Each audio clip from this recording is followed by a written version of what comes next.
नमस्कार। कार्यक्रम रणनीति में आपका स्वागत है। मैं हूं विनोद कुमार। दर्शकों, सियासी मैदान पूरी तरह से तैयार है और इस मैदान में अब सियासी जंग शुरू होगी। यानी 3 मार्च से बजट सत्र शुरू होने जा रहा है और आज भारतीय जनता पार्टी के कद्दावर नेता नेट प्रैक्टिस भी कर रहे हैं। यानी 2 दिन का प्रशिक्षण शिविर था जो आज समाप्त हो जाएगा। जेपी नड्डा जम्मू पहुंच चुके हैं। कटरा से माता वैष्णो देवी के लिए रवाना हुआ है।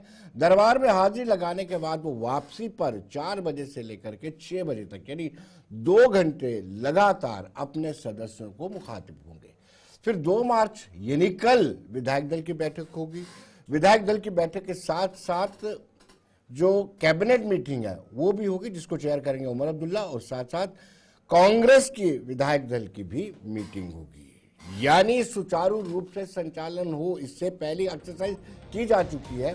विधानसभा अध्यक्ष अब्दुल रहीम रातर ने यह मीटिंग ली थी और जिसमें सर्वसम्मति से यह फैसला लिया गया था कि संचालन ठीक से होगा, लेकिन विपक्षी जो है वो लगातार प्रयत्न कर रहे हैं कि किसी न किसी तरीके से सरकार को घेरा जाए। और बड़ी बात यह है कि सरकार या नेशनल कॉन्फ्रेंस के अपने सांसद भी और कुछ विधायक भी ये चाहते हैं कि जो वादे उन्होंने प्रचार के दौरान किए थे, जो मैनिफेस्टो में थे, उन वादों को फुलफिल किया जाए।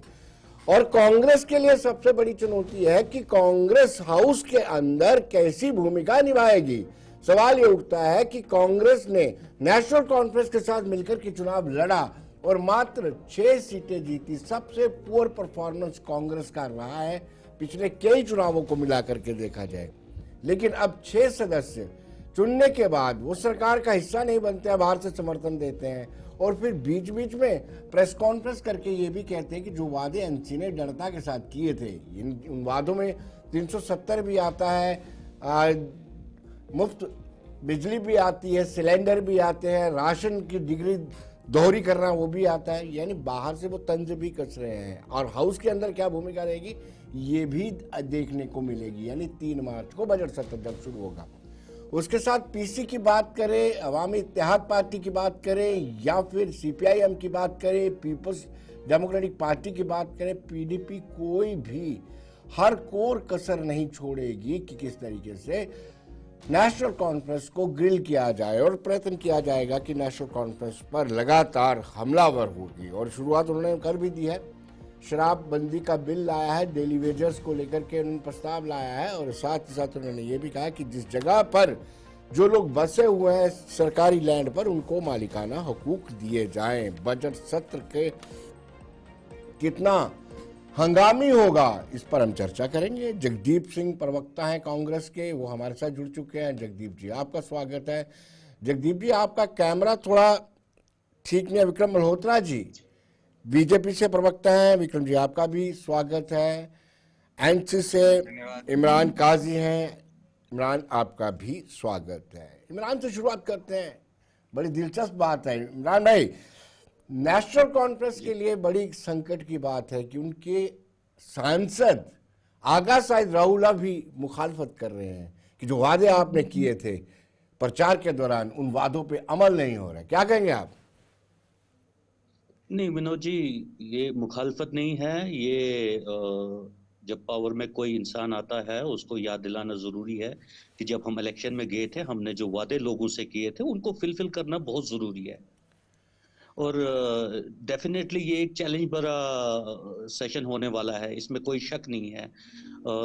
लेकिन हमें पूरी उम्मीद है, जैसे honourable chief minister Omar Abdullah साहब इस चीज को लेकर सारे स्टेक होल्डर से जितने भी चाहे वो अपोजिशन पार्टीज हो या ऑल पार्टीज हो, जितनी भी हैं, चाहे वो बिजनेस स्टेक होल्डर से, हर एक के साथ एक मशावरा करके किस तरीके से इस बजट सेशन को सक्सेसफुल बनाया जाए और फ्रूटफुल बनाया जाए। पीपल्स फ्रेंडली बजट आना चाहिए, ये उस पे सब लोगों की उम्मीदें हैं।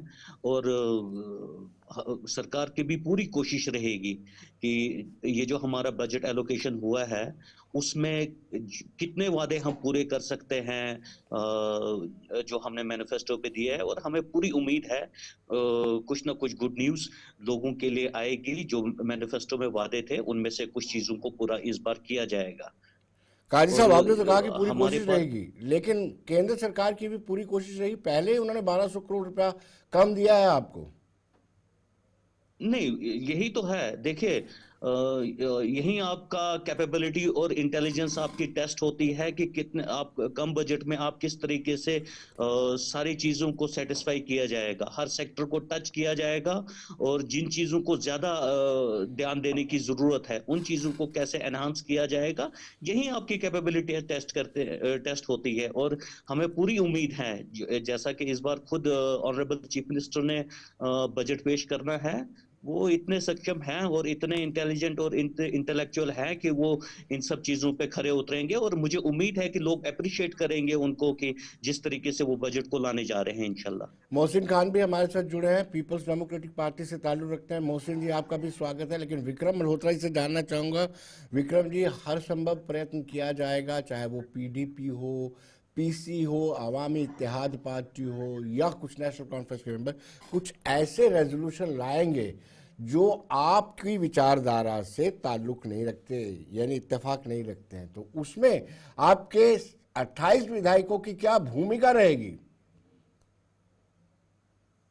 नमस्कार विनोद जी, जैसे आपने बताया कि अभी हमारे विधायकों का जो प्रशिक्षण शिविर चल रहा है कटरा में, और जो शीर्ष नेतृत्व है वो वहाँ आए भी हैं। कल भी उन्होंने एड्रेस किया था, और आज हमारे पार्टी के अध्यक्ष नड्डा जी भी वहाँ आ रहे हैं और वो एड्रेस करेंगे, और वो एक लाइन ऑफ एक्शन जो है वो विधायकों को दी जाएगी।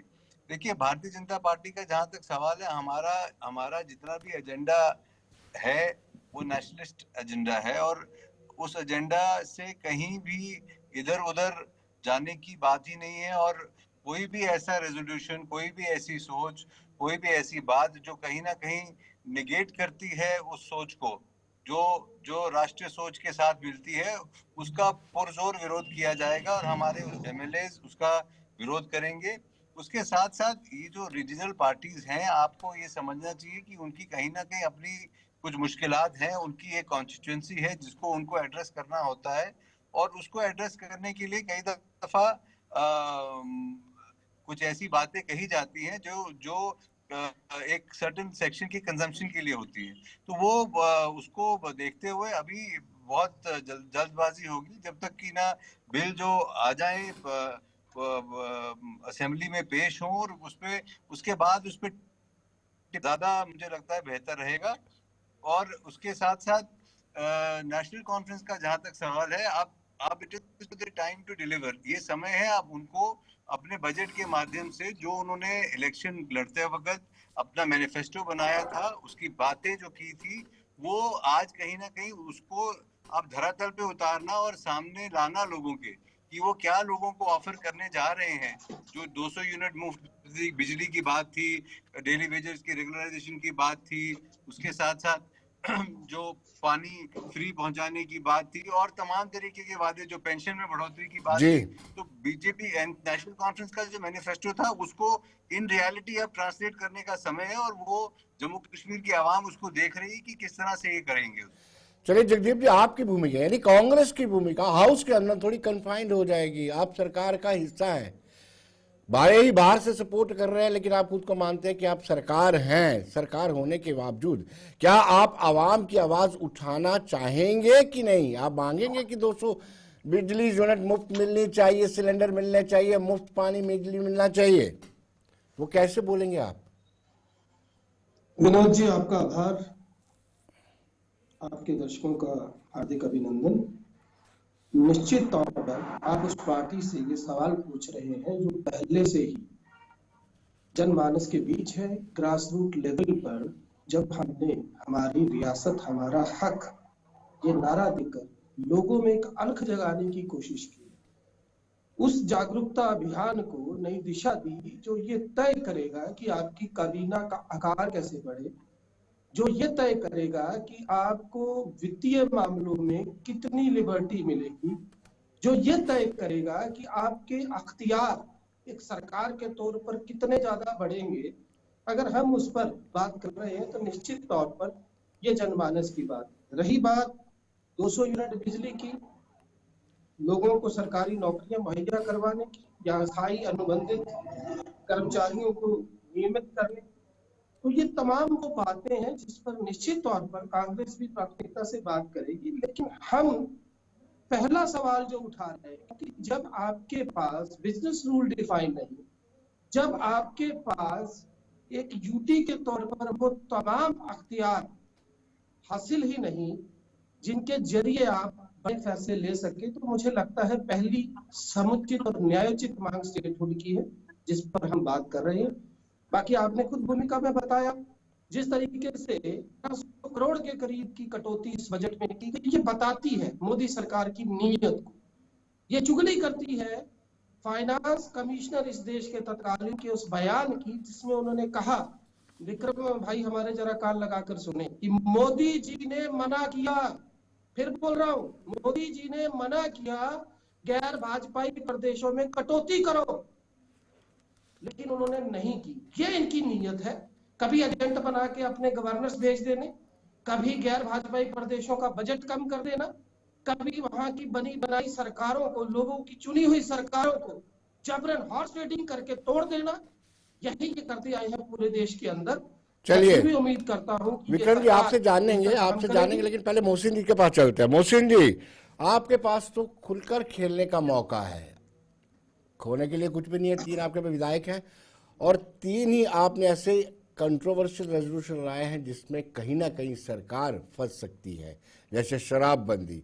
हालांकि ये नेशनल कॉन्फ्रेंस के लोग कहते हैं कि आपके पास हुकूमत थी तब आपने शराब को लेकर कोई बात नहीं की।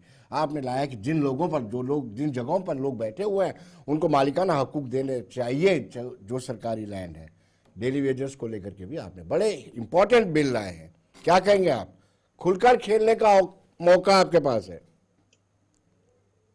देखिए विक्रम जी, जो विनोद जी, बात इस तरीके से है कि जो जम्मू कश्मीर के अंदर 370 के एब्रोगेशन के बाद मुश्किलात आई है जम्मू कश्मीर के लोगों के, जिस तरीके से आपने सरकारी लैंड के ऊपर मालिकाना हुकूक देने की जो क्वेश्चन रेज हुआ है, और वहीदुर रहमान परा साहब ने असेंबली के अंदर इस बिल को पेश करने का रेजोल्यूशन लाई है, तो वो है कि 30 जनवरी 2023 में जब जम्मू के अंदर हमारे उन लोगों को के मकानों को तोड़ने की कोशिश की गई जब मिलिटेंसी पीक पे थी, क्योंकि ये इस मिलिटेंसी को तरजीह देने वाली जो सरकार इस वक्त जम्मू कश्मीर के अंदर नेशनल कॉन्फ्रेंस की है, इस सरकार की देन है। और जो लोग अपने मालिकाना हुकूक की जमीनें छोड़ के जम्मू में रिहाइश पजीर हुए सरकारी जमीनों पर, वो लोग किसी खुशी से वहां पर रिहाइश पजीर नहीं, वो किसी न किसी मुश्किलात की वजह से यहां से निकल कर, कोई कश्मीर से आया, कोई डोडा से आया, कोई पुंछ से आया, तो किसी न किसी मुश्किलात की वजह से अपना मालिकाना हुकूक की जमीनें छोड़ के वो रिहाइश पजीर है। जिस तरीके से शराबबंदी के हवाले से जो बिल है उसके ऊपर भी वो भी जम्मू कश्मीर के अंदर एक माफिया फैल रहा है, और हमने उन रेजोल्यूशंस को टच किया है जो इस वक्त जम्मू कश्मीर के अंदर मौजूदा वक्त में लोगों की जरूरियात है। अब जो इस वक्त असेंबली सेक्शन में बजट के हवाले से, जिसमें 47% ऐसे यूथ्स है जिन्होंने सिर्फ इस चीज पे वोट कास्ट किया है कि अनएम्प्लॉयमेंट जो है वो जम्मू कश्मीर के अंदर खत्म होनी चाहिए। तो मैं ये चीज बताना चाहूंगा कि जम्मू कश्मीर के वजीर आला साहब ने जो बयाना, जिस वक्त honourable prime minister of India का जम्मू कश्मीर के अंदर दौरा हुआ और उन्होंने जो एक बिल्कुल खुल के बयान दिया, उस पे मैं ये चीज बताना चाहूंगा कि जम्मू कश्मीर के लोग पुरुमेद है होपिंग सिग्निफिकेंट इकोनॉमिक सेक्शन के लिए। तो हम ये समझते हैं कि जहां उमर साहब ने ये कहा था कि मैं 90 दिनों में एक इनकलाब लाऊंगा, लेकिन अब 180 दिन भी करीब होने को जा रहे हैं, तो अब बड़ी जबरदस्त उम्मीदें हैं कि और हम भी इस चीज में सपोर्ट करेंगे सरकार को कि अगर वो प्रॉपर तरीके से जो जम्मू कश्मीर की लोगों की उम्मीदें हैं उसके मुताबिक बजट को पेश करेंगे। अब 370 की तरह, जिस तरह पिछली बार बिजनेस रूल लगा नवंबर पर, जम्मू कश्मीर के लोगों के साथ धोखा किया गया, 370 पे फेक रेजोल्यूशन लाई और मैं फिर से, और लोगों को सिर्फ एक बेवकूफ बनाने की कोशिश की गई, और सेंटर के मिनिस्टर जो यूनियन मिनिस्टर से उनको शाल डाले गए सिर्फ फारूक अब्दुल्ला साहब के लिए, सेंटर में जगह बनाने के लिए। चलिए काजी साहब, सीधा सीधा इन्होंने कहा कि आतंकवाद को तरजीह देने वाली सरकार है ये। काजी साहब, नहीं देखिए, मोहसिन भाई ने कहा है कि कोई आतंकवादियों को अ, तरजीह देने वाली सरकार है ये। नहीं, डेमोक्रेसी है, डेमोक्रेसी में इंसान आपको हक है बोलने का, लेकिन बड़ा अफसोस होता है कि जब वो लोग ऐसी बातें करते हैं जिन्होंने अंधेरे में झोंका इस जम्मू कश्मीर को। और इनको किसने रोका था? यहाँ तो डबल इंजन की सरकार थी, सेंटर में भी सरकार थी और यहाँ पे भी इनको अलायंस में सरकार थी बीजेपी के साथ। यही सब चीजें तब क्यों नहीं की गई? आज क्यों याद आई है इनको जब ये अपोजिशन में है? ये देखिए चीजें तो तब याद आनी चाहिए देखिए इंसान को जब देखिए इंसान विनोद देखिए। जी, कोई बात नहीं, एक मिनट एक मिनट एक मैं मिनट। नेशनल कॉन्फ्रेंस के प्रवक्ता से ये पूछना चाहता हूँ कि जब बीजेपी जम्मू कश्मीर में माइनॉरिटी में थी तो उमर साहब ह्यूमन एक्सटर्नल अफेयर्स मिनिस्टर थे। जी जी, काजी साहब। हो गया जी। हाँ जी, हाँ जी। नहीं, मुझे पता है, मुझे मुझे पता है विनोद जी। वो तब यूनियन में मिनिस्टर थे, एक्सटर्नल अफेयर मिनिस्टर थे वहां पे। पर हमने कभी आप का सर, थोड़ा सा एक एक लोगों चीज को और इस साथ में चीज से जोड़ दूं, गुमराह। एक चीज और साथ में जोड़ दूं, एटॉनमी का रेजोल्यूशन आपने पास करके भेजा था, उन्होंने टोकरी में डाल दिया, लेकिन उमर साहब ने अपनी नौकरी नहीं छोड़ी, मंत्री पद नहीं छोड़ा था। काजी साहब प्लीज। नहीं देख, विनोद जी, आपको जो अगर आप उस टाइम की बात करेंगे तो आपको पता है कि उस टाइम पे जम्मू कश्मीर के हालात क्या थे। जी हालात इतने खराब थे कि लोग घरों से बाहर निकलने को डरते थे। आपके सारे स्कूल, रोड, कॉलेजेस बंद पड़े हुए थे। आपको उस वक्त सेंटर का एक सपोर्ट चाहिए था, जिस वजह से नेशनल कॉन्फ्रेंस ने उस वक्त सेंटर की सपोर्ट के लिए उनके साथ एनडीए में ज्वाइन किया था। बाकी रही बात, नेशनल कॉन्फ्रेंस ने कभी भी बीजेपी को यहाँ पे स्टेट में जगह नहीं दी। आपको ये भी याद, इनका हमारे प्रवक्ता पीडीपी के हैं, इनको मैं बड़े अच्छे तरीके से थोड़ा सा याद दिलाना चाहता हूं कि यही हम एनडीए में सरकार में होने के बावजूद भी हमने उसी टेन्योर में एनडीए के खिलाफ यहाँ पे इलेक्शन लड़ा, पार्लियामेंट का इलेक्शन लड़ा और हमने उनको हराया। और हम बीजेपी के अगेंस्ट में उस वक्त स्टेट में भी खड़े हुए थे। शायद हमारे पीडीपी के प्रवक्ता इस चीज को बोलना भूल गए कि हम अलायंस में रहते हुए, सेंटर में हमारा अलायंस था, लेकिन हमने स्टेट में फिर भी इनको जगह नहीं दी। हमने यहाँ पे इलेक्शन लड़ा, याद होगा, जम्मू रजौरी पुंछ सीट पे, जी उसमें बीजेपी के अगेंस्ट में हमने कंटेस्ट किया उसी दौरान में। जी। ये थोड़ा सा चलिए, डिफरेंस था उस देखिए वक्त। उस वक्त का देखिए डिफरेंस ये था। विनोद जी ये कहते हैं कि हमने अलायंस किया। मैं इनसे ये पूछना चाहता हूं कि सैफुद्दीन सोज साहब ने फ्लोर टेस्ट के दरमियान जब एनडीए के खिलाफ वोट दिया तो आपने उसको एक्सपेल किया। 1996 एस्पिरेशन ऑफ मर्डर की गई पीपल्स की जो एटॉनमी की रेजोल्यूशन लाई गई थी। आप मुझे बताइए कि कश्मीरी पंडित्स को जिस वक्त कश्मीर से बाहर निकाला गया उस वक्त किन लोगों की सरकार थी? पहले दिन फारूक साहब अपना इक़्तिदार छोड़ते हैं, लंदन चले जाते हैं। दूसरे दिन अपने जो यहाँ पर इखवान को इंट्रोड्यूस किया, दूसरे लोगों को इंट्रोड्यूस किया, उनके जरिए से धमकाया गया और कश्मीरी लोगों को कत्लो-गारत की। ये सारा चीज तो आप लोगों के नाम है। टाटा जैसे कानून, पोटो जैसे कानून आप लोगों के साथ। विनोद जी, उसके बाद विनोद यहाँ जी, के विनोद जी, बिजली जी जी, प्रोजेक्ट्स को गवर्नमेंट मेरे के मेरे ऑफ इंडिया के मेरे हवाले सारा विनोद जी, आप एक लोगों सेकंड के। प्लीज। अगर जम्मू कश्मीर के अंदर पीडीपी और बीजेपी का अलायंस हुआ, वो एक एजेंडा ऑफ अलायंस था, उस पर बाज़ाब्ता तौर पे एक रेजोल्यूशन पास हुई थी। आप बताइए कि आपने कौन सी रेजोल्यूशन पास की? लेकिन आप जब एनडीए के अंदर थे, दोनों बाप बेटे, चाहे उमर साहब और फारूक साहब हो, चाहे वो लंदन में चले गए या दूसरी जगह पर गए, उन्होंने साफ तौर पे पूरे बैरूनी मुल्कों में भी ये वाजिया कर दिया कि कश्मीर का कोई मसला ही नहीं है। कभी वो कहते हैं कि हुर्रियत वालों तुम आगे बढ़ो, हम तुम्हारे साथ हैं, लेकिन आज कहते हैं कि उमर साहब हम हुर्रियत के साथ बात करने के लिए राजी नहीं है। तो आप मुझे बताइए कि आप चलिए लोग डबल स्टैंडर्ड की ये पॉलिटिक्स क्यों खेल रहे हो? चलिए चलिए आपने चलिए। आपके जो जम्मू कश्मीर के अंदर कश्मीर विक्रम के जी। कहीं कब्रिस्तान जो है, जो उमर साहब के नाम है, फारूक विनोद साहब जी, के एक नाम मिनट है लेंगे बस, और जी एक शेख जी मिनट साहब जी। लूंगा खास बस। तौर हाँ पर। मोहसिन भाई, एक देखिए शेख साहब, जी इन्होंने जम्मू कश्मीर के अंदर काजी भाई, आजम से मोहसिन जी, वजीर आला कहा एक था, मिनट में, एक मिनट उसके में बाद जवाब धोखा देंगे। गया। जी काजी भाई। विनोद जी, जी हमारे पीडीपी के प्रवक्ता शायद कुछ चीजें भूल रहे हैं, मैं इनको याद दिला दूं। या तो यादाइश इनकी थोड़ी सी कमजोर है, मैं थोड़ा सा इनको उसके लिए एक याद दिला दूं कि जब कश्मीरी पंडितों का यहाँ पे पलायन हुआ था, तो उस वक्त के होम मिनिस्टर कौन थे? उस वक्त यहाँ पे गवर्नर किन्होंने भेजे हुए देखिए, थे? इनको थोड़ा पता होना चाहिए कि उस वक्त डॉक्टर साहब की सरकार नहीं थी, जी होम मिनिस्टर आपके चीफ देखिए उस मरहूम वक्त मुफ्ती देखिए मैं मोहम्मद साहब। आपको सुनिए एक सुनिए चीज सुनिए, वाज़िया कर प्लीज दूं प्लीज प्लीज, कि मैं उस बीच में वक्त नहीं बोला, जम्मू प्लीज कश्मीर के अंदर let me full complete fledge please. State थी, मोहसिन जी उस सुनिए वक्त फुल सुनिए फ्लैज सुनिए स्टेट थी। सुनिए प्लीज सुनिए। जी जी, आपको ये बोलिए पता होना बोलिए। चाहिए उस वक्त आपके पार्टी के पैटर्न जो थे, आपके पार्टी के पैटर्न ही होम मिनिस्टर थे इंडिया के। ये सारा यहाँ पे गवर्नर को भेजने वाले, जगमोहन देखिए को गवर्नर भेजने वाले आपके होम मिनिस्टर थे उस वक्त, जिस वक्त ये जिन कश्मीरी देखिए पंडितों की आप बात लेकिन करते हैं।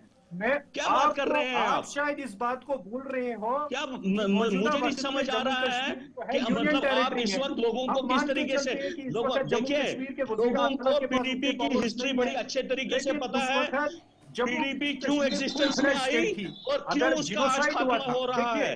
अब अगर जम्मू जिनोसाइड हुआ कश्मीर था के लोग बड़े कि अच्छे तरीके से समझ 1996 चुके में हैं, आपको क्या तभी जरूरत आज पड़ी थी आपको इस इलेक्शन हालात लड़ने में की? पहुंचा दिया है तो आप चलिए आपने। इंसाफ ही दिलवाना था ना। चलिए, विक्रम जी नहीं, से जानना आप चाहते हैं। इंसाफ ही विक्रम जी, दिलवाना था आप ना। पर यह आप आरोप है, 1996 में अटॉर्नी की विक्रम जी, रेजोल्यूशन को जगदीप जी 10 आप जमीन पर पे आरोप फेंकने लगा वाले। रहे हैं कि गैर भाजपा शासित राज्यों को आप बजट ही कम देते हैं, ये डायरेक्शन रहती है पीएम की, फाइनेंस मिनिस्टर को। यह आरोप जगदीप जी ने लगाया हुआ है।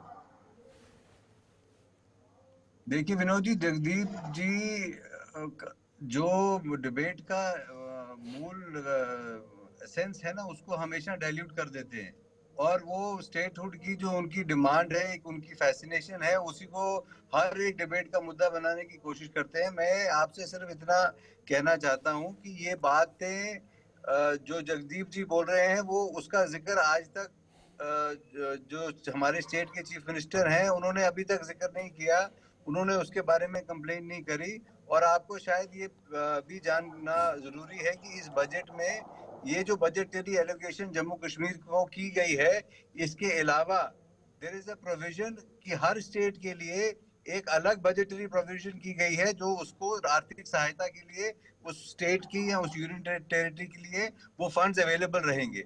जहां तक सवाल स्टेट की को चलाने का है, वो आज हम बात कर रहे हैं कि किस तरह से हम जम्मू कश्मीर में जो ये बजट आने वाला है उसकी रूपरेखा क्या होगी। क्या इस सरकार का, अब कांग्रेस की प्रॉब्लम ये है कि ना तो ये सरकार का हिस्सा है, ना ये ऑपोजिशन में है। अभी इनको ना उमर साहब पूरी तरह अपना रहे हैं, ना ये उनको अपोज कर पा रहे हैं। अब 6 एमएलए जो हैं उनका वो किस साइड पे ऑफ द फेंस बैठेंगे, क्या वो अपोजिशन करेंगे स्टेट की, क्या वो डिफेंड करेंगे स्टेट को, वो खुद ही अभी कांग्रेस को पता नहीं है, ना वो इस स्थिति में है। इन्होंने मंत्रिमंडल में आने की कोशिश भी की। जगदीप जी बार बार बोलते हैं स्टेट बनेगी तो मंत्रिमंडल बनेगा, वो ख्वाहिशात कांग्रेस के एमएलए की है कि यही स्टेट बन जाए और हम लोग भी एडजस्ट हो जाएं मंत्रिमंडल में। पर बात आज ये है कि जो परिस्थिति है, जिस परिस्थिति में नेशनल कॉन्फ्रेंस ने इलेक्शन लड़ा, वो जानते थे कि कितनी पावर्स हैं, वो जानते थे कि यहाँ पे क्या मुश्किलात आने वाली हैं, उसके बावजूद उन्होंने इलेक्शन लिया। पहले इलेक्शन लड़ने से मना कर दिया। अभी आप कल भी दिल्ली में जो उनके 2 इंटरव्यूज देखेंगे, एक इंटरव्यू में वो कहते हैं, एक किसी मीडिया से बात करते हुए, शायद वो एनडीटीवी से था या इंडिया टुडे से था, उनमें बात करते कहते हैं कि देयर इज अ चेंज, जो प्रो सेपरेटिस्ट एलिमेंट है वो खामोश है और सेपरेटिज्म की बात कम है।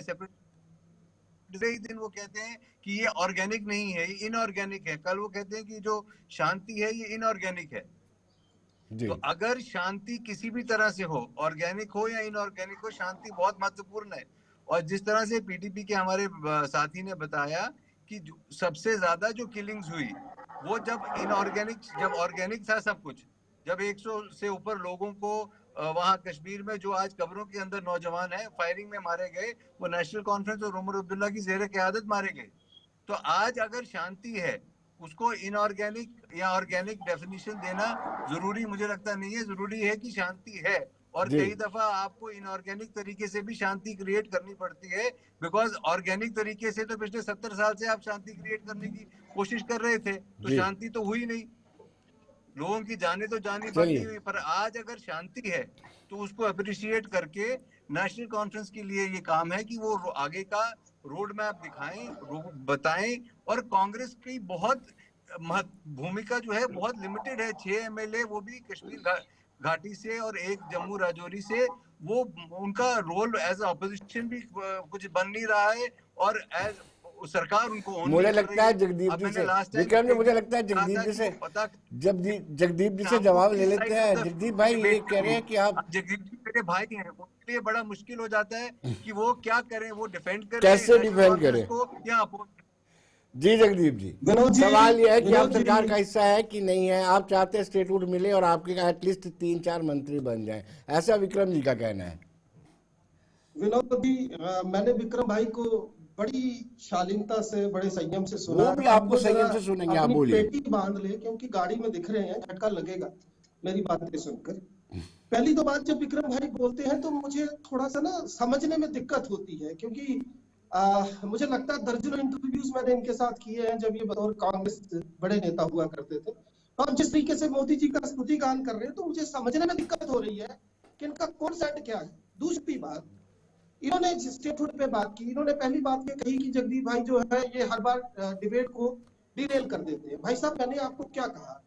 मैंने बताया कि इस देश का फॉर्मर फाइनेंशियल कमिश्नर ये कह रहा है पब्लिक डोमेन में कि prime minister emphasized me that you will have to reduce the share of all those freaking state governments at where BJP is not ruling.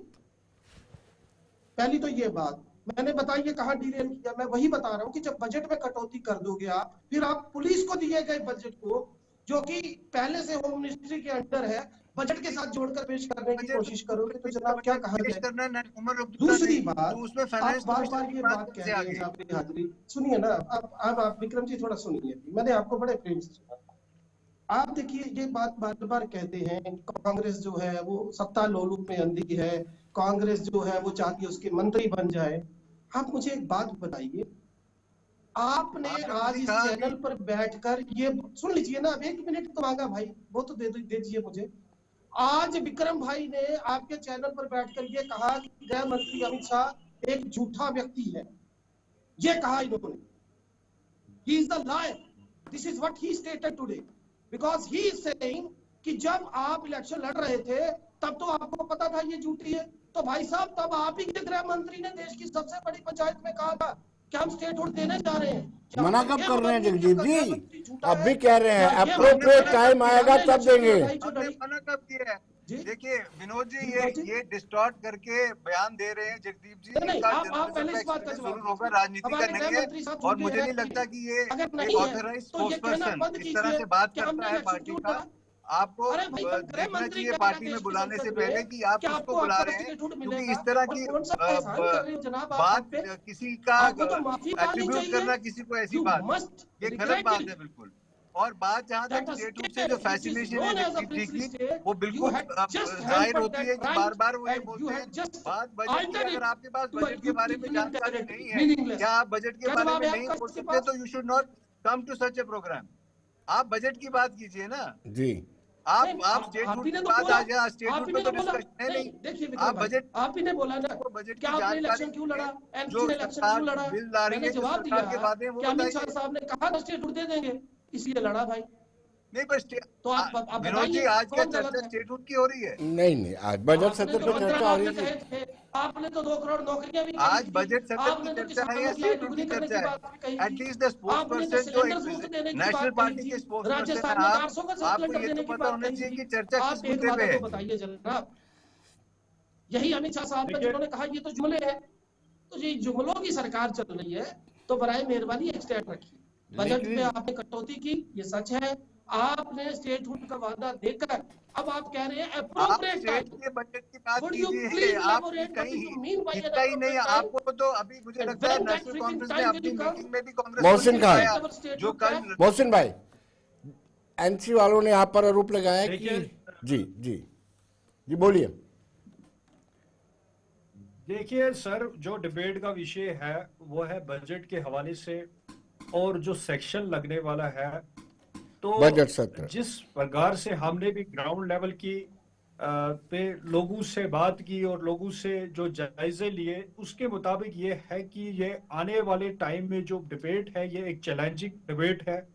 जिस प्रकार से इससे पहले यहाँ पर जो भी पास्ट इंक्लूडिंग बजट्स जो जहाँ से यहाँ पर मिलिटेंसी पीक पर थी और दूसरी चीजों में जिसकी वजह से हमारी जो इंफ्रास्ट्रक्चर डेवलपमेंट करने में बड़ी मुश्किलात आती थी।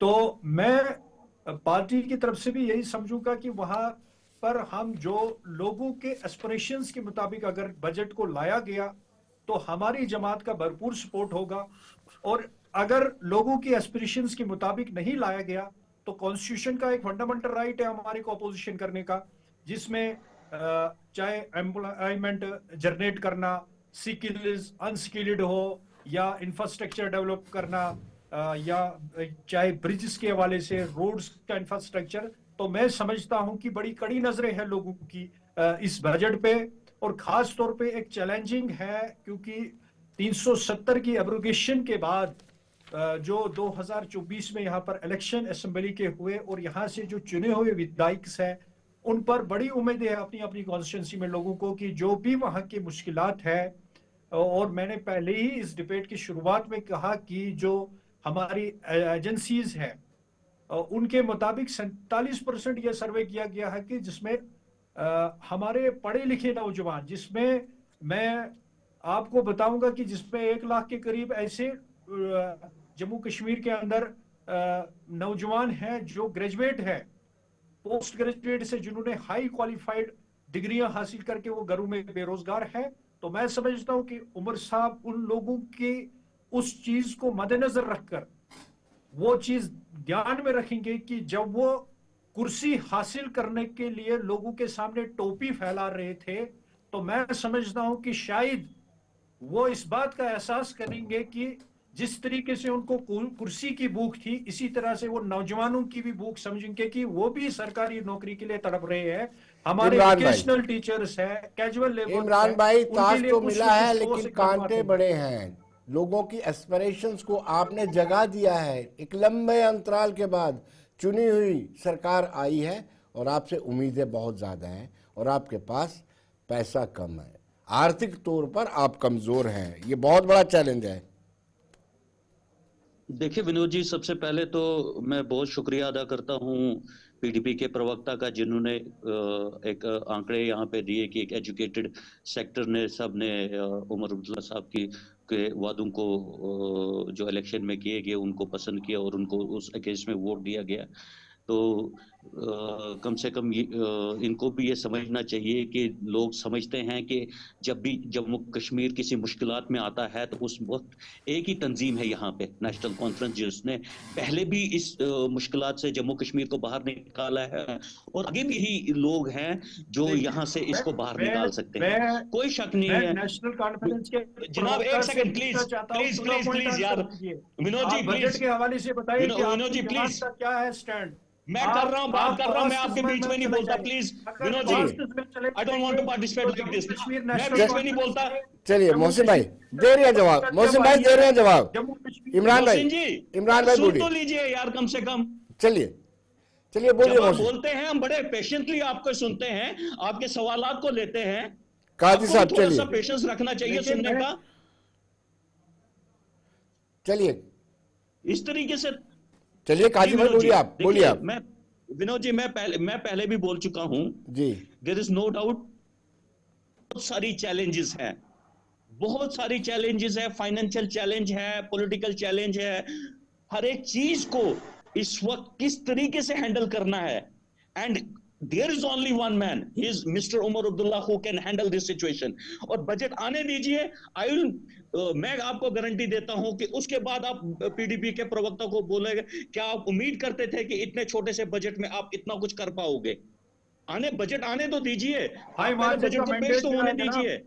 हाई मार्जिन का मैंडेट मिला है, कांग्रेस आपकी सपोर्ट में, आपको लाना है, आपने लोगों से वोट लिया है। विक्रम जी, आप हमारी जिम्मेदारी है जी। विक्रम जी चलिए, विक्रम जी के पास आपकी जिम्मेदारी नहीं है जी। लोगों ने हमें मैंडेट दिया है। एहसान मत चढ़ाइए लोगों पर, आप एहसान मत चढ़ाइए। मोहसिन जी, ये लोगों ने हमें प्यार दिया है।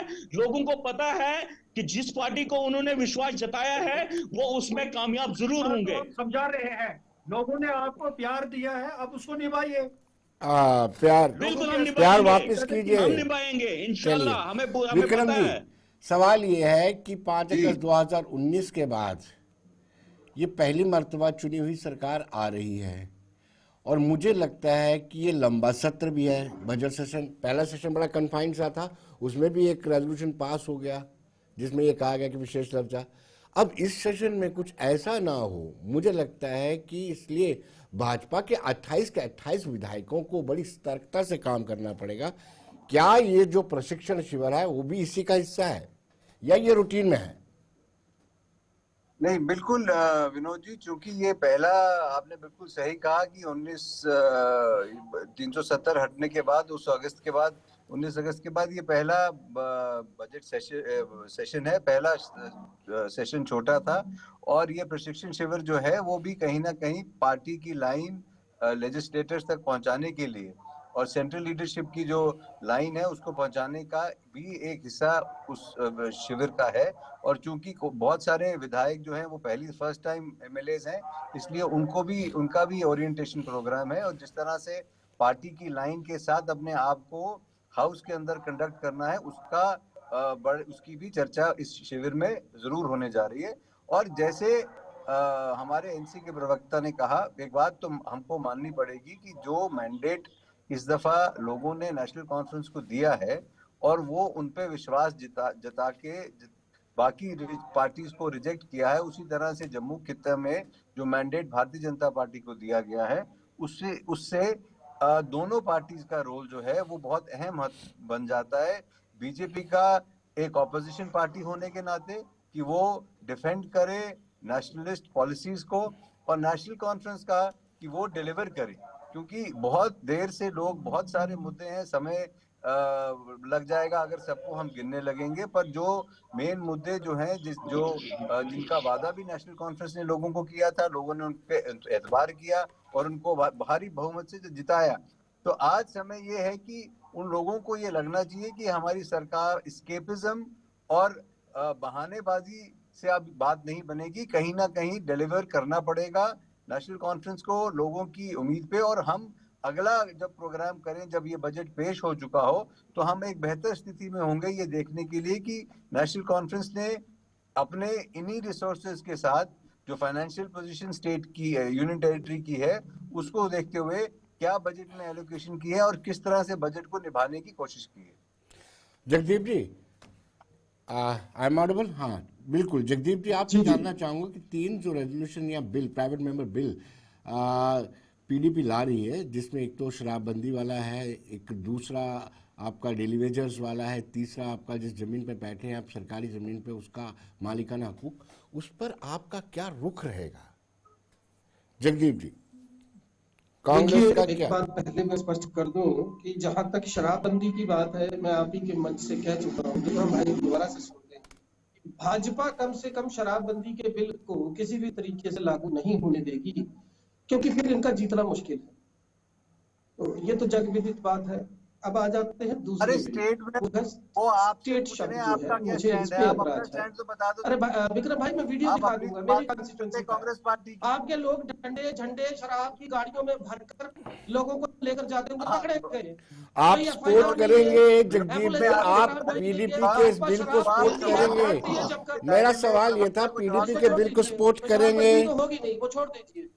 अब मैं आता हूँ स्टेट पे। देखिए विनोद जी, दिक्कत क्या है, मैंने पिछले दिन ये बात हुई तो आपको कहा, कस्टोडियन की जगह है, नजूल की जगह है, मदरूका जगह है, और उसके बाद आप स्टेट लैंड की बात करते हैं। लेकिन ऐसी जगह जिस पर 6 या 7 दशकों से कोई परिवार रह रहा है, उसे हम स्टेट लैंड डिफाइन कैसे करते हैं? पहले तो ये तय होना चाहिए। दूसरी बात, कस्टोडियन लैंड जो है, क्योंकि हमारे जो लोग रिफ्यूजीज हैं वो अपना सब कुछ वहां छोड़कर आए और यहाँ पर आपने एक महकमा उनके सर पे बैठा दिया कस्टोडियन बनाकर। अब वहां पर वो किराएदार है, अगर वो रेनोवेट करते हैं तो अपने पैसे से करते हैं, जमीन है तो मालिकाना हक नहीं है। तो कस्टोडियन लैंड पे बात होनी चाहिए और स्टेट लैंड को डिफाइन किया जाना चाहिए। ये भी मैं बता दूं, यहाँ पर ये जरूरी है जानना कि जो खाना बदोश हमारे परिवार है वो भी इस प्रदेश का हिस्सा है, वो भी नागरिक हैं, उनको भी हक है जमीन लेने का। लेकिन उनको अगर वन्य भूमि जो है वो एकाएक हवाले कर दी जाए उनके बिना किसी कोई ऑफिशियल दस्तावेज के, और जहाँ उसमें कोई आप उनसे किसी तरीके की कीमत नहीं वसूलते हैं, तो ये भी गलत बात है। तो मेरा ये कहना है कि तमाम तरह की ऑक्यूपेशंस हैं उनको पहले डिफाइन किया जाए, और जो लोग वहां पर बसे हुए हैं उनका ये हक बनता है उनको वो दिया जाए। यहाँ पर रोशनी एक्ट थोड़ा के बाद क्लियर क्या हालात क्लियर हुए, क्लियर कर देश देना। का सबसे बड़ा ये गड़बड़ झाला। रोशनी तो आप ही की देन है, पहले फारूक साहब ने दी, फिर रोशनी आपने, बाद में आजाद साहब की ये रोशनी दी हुई है।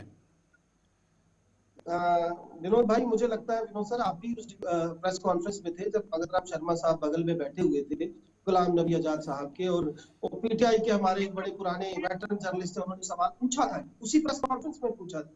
लेकिन दिक्कत क्या है, जब ब्यूरोक्रेसी जो है वो उसमें आटे में नमक की तरह घुल जाए और इस तरीके के जो गड़बड़ झाले हुए हैं उन पर कार्रवाई होनी चाहिए। मैं तो कह रहा हूँ चाहे कोई हो जी। लेकिन आज जो मुद्दा है डिबेट का कि ये जो संशोधन करने की कोशिश है, जो बिल लाया जा रहा है, उसमें पहले ये डिफाइन किया जाए स्टेट लैंड क्या है, कस्टोडियन लैंड के मालिकाना हकों की बात की जाए, और जो 25 लाख मनमोहन जी की सरकार ने तय किया था उसमें से 5.5 लाख इन्होंने कुल दिया है, उसमें भी जितनी रिश्वतखोरी हुई, जितनी बंदरबांट हुई इस महकमे में, वो सबको पता है। तो बराए मेहरबानी इसको डिफाइन करें। और जो तीसरा बिल है मुझे लगता है उस पर किसी को कोई एतराज नहीं होना चाहिए, बशर्ते कि सेंट्रल गवर्नमेंट हमें वो वित्तीय मदद दे ताकि वो अस्थायी कर्मचारी स्थायी हो सके, पुरानी जो भी उनकी मांगे हैं नियमित करने की वो पूरी हो सके।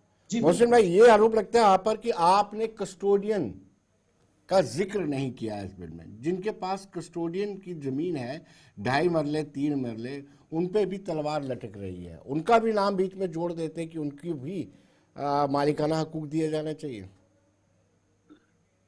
देखिए विनोद जी, आपने इस तमाम चीजों पर डिस्कस, जब बिजनेस का सेक्शन लगेगा, जब असेंबली का सेक्शन लगेगा, कस्टोडियम हो, फॉरेस्ट लैंड पे जो हमारे खाना बदोश लोग हैं, या हमारे जो स्टेट लैंड पर है, मैंने पहले ही कहा कि अगर किसी शख्स ने स्टेट लैंड पर अपना मकान बनाया है तो उसने किसी परेशानी की वजह से, जैसे कि हम अगर कश्मीर में जब मिलिटेंसी पीक पे थी, स्कूलों का इंफ्रास्ट्रक्चर बेहतर नहीं था, तो लोगों ने कहीं ना कहीं जम्मू की तरह अपनी जानें बचाने के लिए, बच्चों का मुस्तकबिल बनाने के लिए अपना ही मालिकाना हकूक की जमीनें छोड़ के जम्मू में गए और सूटेबल तरीके से रहने लगे। और मैं समझता हूं कि ये एक परंपरा है कि यहाँ पर हिंदू, मुस्लिम, सिख, ईसाई जो है वो मिलकर रहना। लेकिन अब यहाँ पर जब भी कोई आवाज उठती है वो सिर्फ और सिर्फ सियासी लोग अपनी सियासी रोटियां सेकने के लिए। तो मैं समझता हूं कि जिस तरीके से कांग्रेस के प्रवक्ता ने ये सवाल, तो मैं इनको इस चीज से बिल्कुल इस बात की जानकारी दूं कि प्रॉपर तरीके से जो हमारे 3 विधायक असेंबली के अंदर है वो जम्मू कश्मीर के लोगों की नुमाइंदगी चट्टान की तरह करेंगे, और प्रॉपर तरीके से जिस मुश्किलात, और ऑनरेबल उमर साहब को पूरी वो इलेक्शन मैनिफेस्टोज में और अपनी तकरीरों में जो उन्होंने लोगों से वादे किए हैं उनको पूरा याद दिलवाएंगे पूरी तरीके से, चाहे पुलिस में डोडा हो, चनाब वैली हो, या वादी कश्मीर के अंदर जिस भी चीज पर उन्होंने वादे किए हैं उसमें कस्टोडियम ही नहीं बल्कि जो माफिया आज ड्रग एडिक्शंस का फैल रहा है, आप देख लीजिए कि आज ऐसा भी माहौल बनाया गया है कि आज हमारे वेंडर्स है या ऑटो रिक्शाज वाले हैं, ऐसा माफिया फैला गया है। वो लोग किसी जगह पर अगर सब्जी बेचते हैं या कुछ बेचते हैं लेकिन उसके बैक साइड में कुछ और उनका हाथ होता है।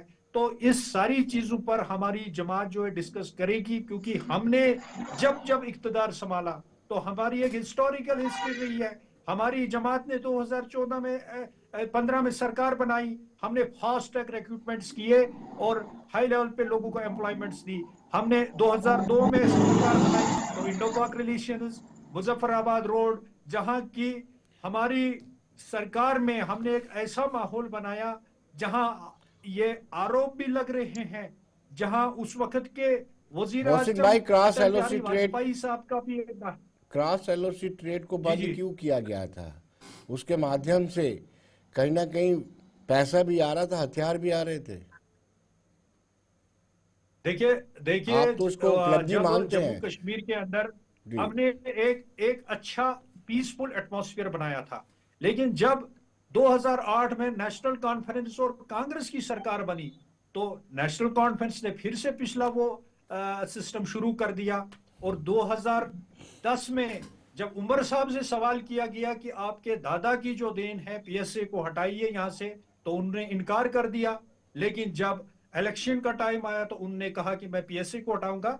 तो जो आपने हथियारों की बात की, दूसरी चीज है तो ये सब सिस्टम जब 9 जनवरी 2009 को उमर साहब ने सरकार में पहली बार वजीर आला का हलफ उठाया, और उस सरकार में जिन कांग्रेस और नेशनल कॉन्फ्रेंस की देन है, क्योंकि नेशनल कॉन्फ्रेंस ने अपने साथ अलायंस में जुड़ाकर कांग्रेस को यूज किया, जहां जाते जाते जम्मू कश्मीर से कांग्रेस की साख्त खत्म हुई। इमरान भाई, आप पर सीधा कांग्रेस सीधा आप और कांग्रेस पर आज सीधा सीधा इस वक्त पे पहुंच चुकी है जी। कि आज नेशनल कॉन्फ्रेंस एक्सेप्ट करने के लिए तैयार है, न बाहर रहने चलिए पर काजी भाई, कांग्रेस ये मजबूर। दोनों को आपको घेरा है, एनसी और कांग्रेस को दोनों ही मोहसिन ने घेरा है। देखिए विनोद जी, जहां तक आपने कुछ बिल्स की बात की यहाँ पे, मैं नहीं समझता हूँ इट इज प्रीमैच्योर उन चीजों पे डिस्कस किया जाना चाहिए कि किसका क्या स्टैंड रहेगा। पहले लेकिन वो उन्होंने कहा कि बिल्स 2008 टेबल तक हो हमने जाए। अमल लाया था, 2008 तक अमल लाया एक था। सेकंड, मैं उसी बात पे आता हूँ। जी जी जी, मैं बिल्कुल उसी बात पे आता हूँ, प्लीज प्लीज जी प्लीज। जी। मैं थोड़ा सा जब वो बिल्स टेबल हो जाती हैं, उनको स्पीकर साहब पास करते हैं और असेंबली में टेबल हो जाएंगी, उसके बाद साफ दिख जाएगा वहां पे कौन, कुछ चीजें असेंबली के बीच में भी जो चुने हुए नुमाइंदे वहां पे हैं, और पॉलिटिकल पार्टीज की क्या स्ट्रेटेजी होगी वो भी थोड़ा सा उन तक रहने दीजिए वहां पे। दूसरी रही बात ये, मुझे लगता है कि किस पीडीपी किस बीजेपी की क्या बात कर रहे थे ये मोहसिन जी, मुझे तो समझ नहीं आ रहे। सरकार में तो यही थे सबसे पहले, तो इन्होंने कांग्रेस को धोखा दे दिया वहां पे उनकी सरकार गिरा के। जी इनको अच्छी तरह याद होना चाहिए। ये तो उनके भी जिनके साथ गए, बीजेपी के साथ गए, बीजेपी का भी वही हाल, इनका भी वही हाल। कांग्रेस के साथ गए, वहां भी यही हाल। किसी के तो सगे रहो, किसी के साथ तो ठीक तरीके से रहो ना। आप लोगों के सगे रहे, ना आप पॉलिटिकल पार्टीज के सगे रहे। देखिए ये देखिए क्या लोगों जब पे इल्जाम पीडीपी का लगाएंगे? वजूद ये क्या नेशनल 1999 कॉन्फ्रेंस में की आया, बात करेंगे? मैं इनको ये ये उस बात कंडीशन में मैं नहीं है इनको कि इस नेशनल बात से कॉन्फ्रेंस की बात करेंगे। करवाऊंगा इनको कि जब इनको बड़े 1999 तरीके से में नेशनल कॉन्फ्रेंस का पीडीपी नाम लेना वजूद में चाहिए। आई, नेशनल तो कॉन्फ्रेंस वो जमात जनाब है जो मुफ्ती पिछले मोहम्मद 100 सईद साल साहब से यहाँ पे सिटिंग जिंदा एमपी है, थे। और जब जिनको लोगों का मुफ्ती प्यार मोहम्मद सईद साहब पहले सिटिंग से एमपी और थे, आज तक और जब आगे भी कांग्रेस मिलता की रहेगा, पॉलिसियों से क्योंकि लोग उनको बड़े अच्छे तरीके से जब समझते हैं। कांग्रेस की पॉलिसियों से उनको इत्तेफाक नहीं रहा, उन्होंने कुर्सी को लात मार के जम्मू आपको कश्मीर ना को कांग्रेस की एक पॉलिसी पे पीसफुल इत्तेफाक रहा, ऑक्यूपाइड ना करने के आपको लिए बीजेपी की जम्मू पॉलिसीज कश्मीर पे के लोगों इत्तेफाक को रहा। अंदर लेकिन अमन जब तक स्टे अपनी करने कुर्सी के लिए संभाल ली पीडीपी थी को तब तक बनाया। आपको इत्तेफाक रहता है। आप कॉमन मिनिमम प्रोग्राम तब तक बनाते रहो, बाद में आपको ना कांग्रेस से इत्तेफाक रहता है ना बीजेपी से इत्तेफाक रहता है। बेसिकली आपका अपना स्टैंड क्लियर नहीं है। आपको लगता है कि ये चीज देखिए हमें कुर्सी हमारा किस तरीके से स्टैंड मिल बिल्कुल जाए, क्लियर पहले है। हम वो देख ले, बाद में हम इत्तेफाक देख ले। इसीलिए तो नेशनल कॉन्फ्रेंस वाले, देखिए आपके वजूद में हमारे सिस्टम में जो है एक कॉन्स्टिट्यूशन की कदर की जाती थी, लेकिन जब से राठौर साहब आए हैं स्पीकर, आप देखिए कि कॉन्स्टिट्यूशन टेबल की कितनी हाँ, कदर। वो आप हमने देखा है कॉन्स्टिट्यूशन कैसे टेबल रात को की यहाँ पर 12-12 बात कर बजे रहे भी हैं। मुफ्ती साहब ने राठौर असेंबली साहब चलाई की है। स्पीकरशिप में जनाब कॉन्स्टिट्यूशन पहले टेबल पता पे कर जूते लीजिए चढ़ाए यहाँ दिए हुआ गए। क्या है। ये पता है कि पहले नेशनल अपनी गवर्नमेंट में देख लीजिए, कितना 12-12 है। 10-10 रात को 11-11 बजे तक असेंबली चलाते रहे थे स्पेशल सेशन बुला के। चलिए उस विक्रम दौरान जी, कैसे फोर्सफुली देखिए कुछ बात चीजों सुनिए, को इम्प्लीमेंट कर दिया ये गया। हाँ इस फोटो चीज को जब आपको विनोद जी, यहाँ पे कांग्रेस बैठे का हुए सवाल खड़ा हुआ है, जरा मुझे मौका राठौर साहब ने दीजिएगा। पहली मैं चलिए दफा चलिए, कि जम्मू जगदीप कश्मीर जी के आप लोगों पर को इल्जाम लगाया है कि हाजिर होने 2008 तक सामान्य हो गई थी स्थिति, और नेशनल कॉन्फ्रेंस ने आपका इस्तेमाल करके दोबारा से सत्यों पोजीशन जो सिचुएशन थी उसको खराब किया है। देखिए, मैं बड़ी शालीनता के साथ नेशनल कॉन्फ्रेंस और पीडीपी के दोनों प्रवक्ताओं को ये अनुरोध करना चाहूंगा कि एक बात हमेशा से ध्यान में रखें कि इंडिया गठबंधन एक बहुत बड़े जनहित के मकसद को लेकर वजूद में आया है। लिहाजा ये जब भी दिल्ली हम के छिपाकशी करेंगे, चुनावों में तो क्या ये हो जरूर गया ध्यान था? रखें। मैं आ रहा दिल्ली हूँ, के आ चुनावों रहा हूँ में ना भाई साहब, एक मिनट दीजिए ना। जब ये बात कर रहे थे, मैं थोड़ा सा बता दूं, हम इनके ज्ञानवर्धन के लिए जरूरी है। दिवंगत मुफ्ती मोहम्मद सईद साहब इस देश के पहले मुस्लिम गृह मंत्री थे, और राबिया अपहरण कांड के बाद जिस तरीके से परिस्थितियां बदली और उनकी प्राथमिकता हमेशा से जम्मू कश्मीर का मुख्यमंत्री बनना रही, फिर कैसे जगमोहन जी को भेजा गया, कैसे भाजपा उस वक्त 85 सांसदों के साथ सत्ता में थी, कैसे वो दबाव बनाए गए, किस तरीके से परिस्थितियां बदली। फिर आजाद साहब के टाइम में जब एक प्रोग्राम तय हुआ तो 3 साल के अपने कार्यकाल के बाद हीलिंग टच का हवाला देते हुए और भूमि आंदोलन की तपिश में वो सरकार कैसे टूटी, ये सब बातें सबको पता है। लिहाजा हम मुद्दे पर रहें और एक चीज को जहन में रखें कि इस देश के लिए सबसे बड़ा खतरा आज की तारीख में भारतीय जनता पार्टी है और उस तुगलकी शासन चलाने वाली सरकार से हमें कैसे निजात हासिल करनी है, हमें ये समझना होगा। मैं फिर से कह दूं, जो 3 बिलों पर हमने बात की है, शराबबंदी को आप भूल जाइए, क्योंकि भाजपा ना चाहते हुए भी 28 विधायकों के साथ इस विधानसभा में है, ये ध्यान रखिएगा। फिर हम बात करते हैं स्टेट लैंड, उस पर मैंने आपको बड़े स्पष्ट शब्दों में बता दिया। कस्टोडियन को लेते हुए ये डिफाइन होना चाहिए कि स्टेट लैंड की एग्जैक्ट डेफिनेशन क्या है। तीसरा जो आपने बताया, उसमें पीडीपी ना भी चटाती तो मुझे पूरा यकीन है कि ये लोगों की चुनी हुई सशक्त जनादेश वाली सरकार पहले से ही इस मामले में बड़ी गंभीर और निश्चित तौर पर अस्थायी कर्मचारियों को नियमित करने के लिए पुरजोर कोशिश इस सरकार द्वारा की जाए। जी विनोद जी। लेकिन आपने विक्रम जी आपको कहा है कि तुगलकी सरकार फरमान जारी करती है। जी देखिए विक्रम विनोद जी, इन्होंने सीधे तौर पर कहा कि आप कांग्रेस कांग्रेस के प्रवक्ता का जो मोह है भारतीय जनता पार्टी के साथ, वो खत्म नहीं हो पा रहा है। भारतीय जनता पार्टी को इस देश के लोगों ने चुना है, ना कि किसी बाहरी ताकत या कोई सोरोस से फंडेड होके किसी ने उसको बिठाया है।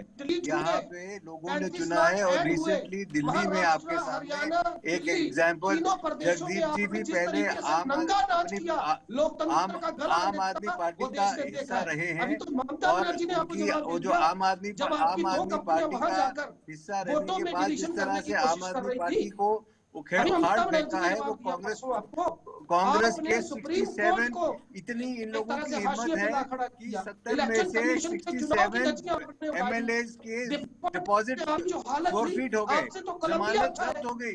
उसके बाद ये कहते हैं कि बीजेपी देश के लिए खतरा है। जम्मू में ये इनका नामो निशान खत्म हो गया। ये कहते हैं बीजेपी देश के लिए खतरा है। महाराष्ट्र में इनका नामो निशान खत्म हो गया, यूपी में इनका नामो निशान खत्म हो गया और आज इंडिया अलायंस एक ऐसे कगार पे खड़ी है जहां राहुल गांधी को कोई लीडर मानने के लिए तैयार नहीं। तो ये अब इनकी फैसिनेशन, ये अपने गिरेबान में झांके अपनी पार्टी को खड़ा करने की कोशिश करे, सिर्फ लोगों को जन विरोधी बातें करके ये और कांग्रेस का ऐसे प्रवक्ता कांग्रेस का और नुकसान करते हैं। बहुत हो गया। आप कम से कम ये तो बता दीजिए कि माननीय प्रधानमंत्री मोदी जी की डिग्री आप कोर्ट में क्यों दिखाएंगे, बाकी छोड़ दीजिए।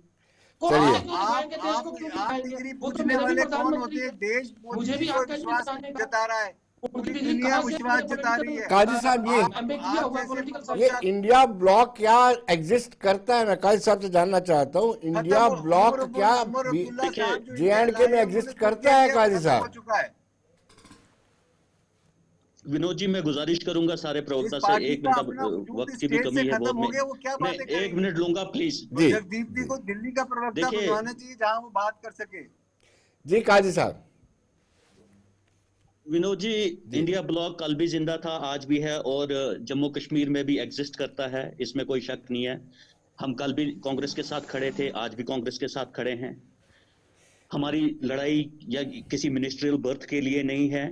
अगर वो आज स्टेटहुड का मुद्दा उठाते हैं, वो भी वन ऑफ द हमारा जो यहाँ पे मूल हक है जम्मू कश्मीर के लोगों का, वो भी उसी की लड़ाई लड़ रहे हैं। और ये एक लड़ाई, जैसे मैं सहमत नहीं हूँ अपने भाजपा के एक स्टेटमेंट से, बड़ा मुझे दुख हुआ ये सुन के कि अमन शांति अगर इनऑर्गेनिक तरीके से आए तो दिस इज द व्हाट, ये जो एग्जाम्पल है डिक्टेटरशिप की एग्जाम्पल, ये खुद जताते हैं कि ये एक हम किसी भी तरीके से यहाँ पे डेमोक्रेसी में आप लोगों को दबा नहीं सकते, जबरदस्ती आप थोड़ी देर कर सकते हो, ज्यादा देर नहीं कर सकते। नहीं, सुनिए विक्रम जी, बड़े एहतराम से सुनिए, उन्होंने, अगर आपने उनके बयान को Vikram ji 1 second let me complete, फिर आप बोल दीजिए प्लीज। रंगे हुए हैं तो please do not talk about organic और इनऑर्गेनिक। आपके हाथ सबसे ज्यादा कश्मीरियों के खून से रंगे हुए हैं। आपके कहने से नहीं होगा, आपके कहने से नहीं होगा जनाब, आपके कहने से नहीं होगा। पूरे दुनिया को पता है कि भाजपा के हाथ किस चीज से रंगे हुए हैं। वो दम सिर्फ भारतीय जनता पार्टी और आपकी सोच किस तरीके की है पूरी दुनिया को पता है। इसे चलिए। हमें बताने की तो ये जरूरत नहीं है आज कि आज आपकी आज सोच आज और नहीं आपकी बता चलिए रहे मानसिकता विक्रम हैं। क्या जी, है। आज विक्रम नहीं जी बता समय रहे इजाजत हैं। नहीं दे आज रहा है। नहीं, मुझे आपका तो बहुत बहुत इंटरव्यू कर रही शुक्रिया है। इमरान काजी विनोद जी, जी, मोहसिन खान जी, आप सबका बहुत बहुत शुक्रिया। जगदीप जी आपका भी बहुत बहुत शुक्रिया। दर्शकों बने रहे देश दुनिया की खबरों के लिए और मुझे दीजिए इजाजत। नमस्कार।